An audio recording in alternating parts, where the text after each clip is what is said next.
1800 hours. Assalamu alaikum. This is Radio Pakistan. The news read by Farzana Khan.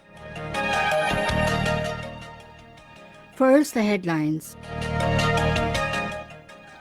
Prime Minister has resolved that the nation is united against the cowardly acts of enemy.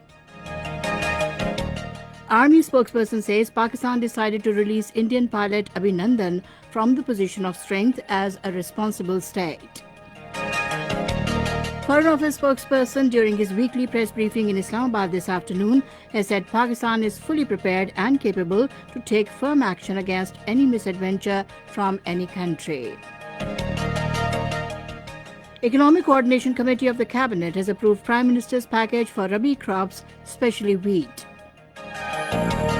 Indian illegally occupied Jammu and Kashmir anti-India protest demonstrations will be held tomorrow and complete shutdown will be observed on Saturday against Indian machinations to allow Hindus from India to buy land in the territory.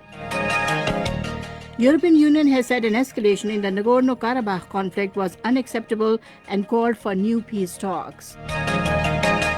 And now the news in detail. Prime Minister Imran Khan says the entire nation is united against the enemy's cowardly acts of perpetrating violence in the country. He was talking to the Chief of Army Staff, General Qamar Javed Bajwa, who called on him in Islamabad today. The internal and external security situation, besides the professional matters of Pakistan Army, came under discussion during the meeting. The Prime Minister also paid tributes to the personnel of Pakistan Army, Frontier Corps and law enforcement agencies who sacrificed their lives for the defense of the motherland. Director General ISPR Major General Babar Iftikhar says Pakistan decided to release Indian pilot Abhinandan from the position of strength as a responsible state. Addressing a news conference in Rawalpindi this afternoon, he said a statement was given yesterday about the release of Abhinandan in a bid to distort the facts.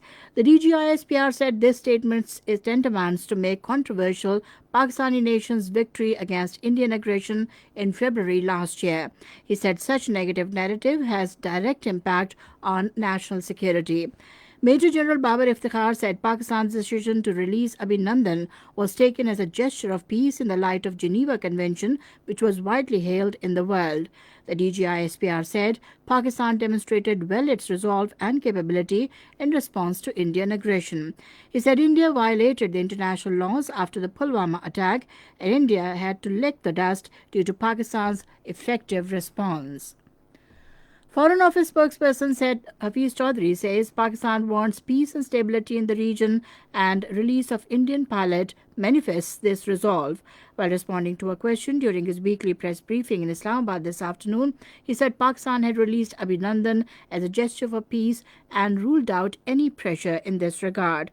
The spokesperson, however, said that Pakistan is fully prepared and capable to take firm action against any misadventure from any country.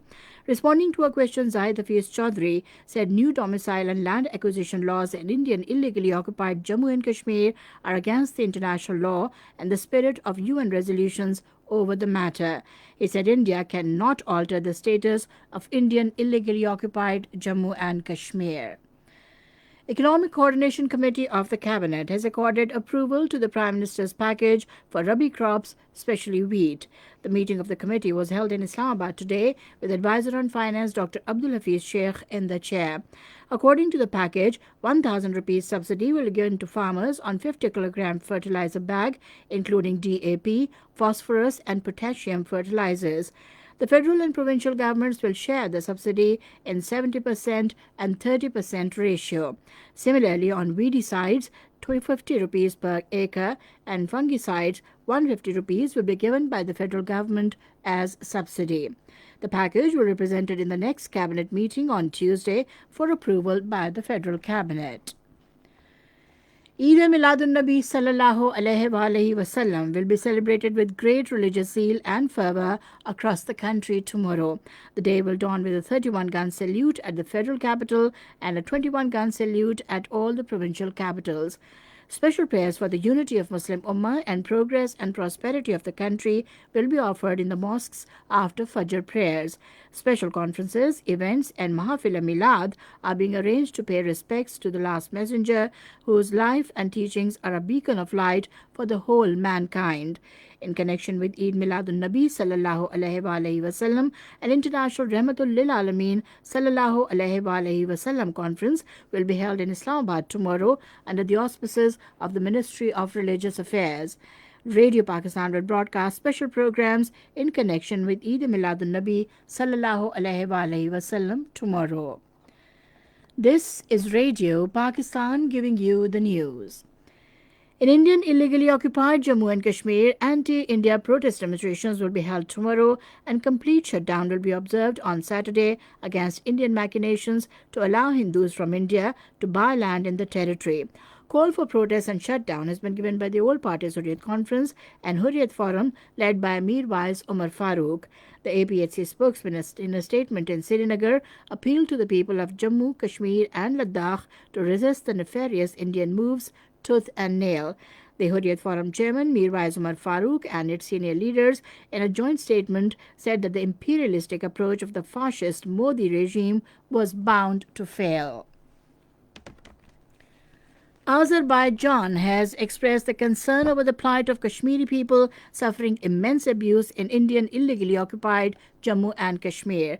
Ombudsperson of the Azerbaijan, Sabina Aliyeva, expressed solidarity with the people of Jammu and Kashmir at an event organized by Pakistan's embassy in Baku, Azerbaijan, in connection with Kashmir Black Day. She made a special mention of the killing of children by the Indian forces and compared it to Azerbaijani children killed due to recent Armenian bombardment on the civilian population. A United Nations human rights expert, Angus Calamard, has offered help to India in investigating the mass graves found in Indian illegally occupied Jammu and Kashmir. Responding to a query from Qasim Aziz Butt, a second secretary in the Pakistan mission to the UN, the special rapporteur on extrajudicial, summary or arbitrary executions, said she stands ready to assist the Indian government in conducting the probe into the unmarked graves whenever New Delhi extended her an invitation. Calamard was speaking during an interactive dialogue in the General Assembly's Third Committee, which deals with social, cultural, and humanitarian issues. The United Nations has called for mutual respect of all religious and beliefs and for fostering a culture of fraternity and peace, voicing deep concern about escalating tensions over blasphemous sketches of Prophet Muhammad, peace be upon him. The High Representative of the United Nations Alliance of Civilizations, Miguel Angel Mortanos, said that insulting religions and sacred personage provokes hatred and violent extremism in the society. He stressed that freedom of expression should be exercised in a way that fully respects the religious beliefs and tenets of all religions. The European Union has said an escalation in the Nagorno-Karabakh conflict was unacceptable and called for new peace talks. European Commission Foreign Affairs and Security Policy spokesman Peter Stano said in a statement that the European Union finds it unacceptable that after 3 ceasefire agreements brokered by Russia, France and the United States, the fighting still continues. In Afghanistan, 8 prisoners were killed and 12 others wounded in Herat prison riots. And now cricket. The first one-day international 3-match series between Pakistan and Zimbabwe will be played in Rawalpindi tomorrow. The two teams will also play 3 T20 internationals at the same venue beginning from 7th of next month. The Pakistani squad is being led by Babar Azam, while the Zimbabwe team is being captained by Chamu Chihababa. And finally, the weather. Mainly dry weather is likely to prevail over most parts of the country during the next 24 hours.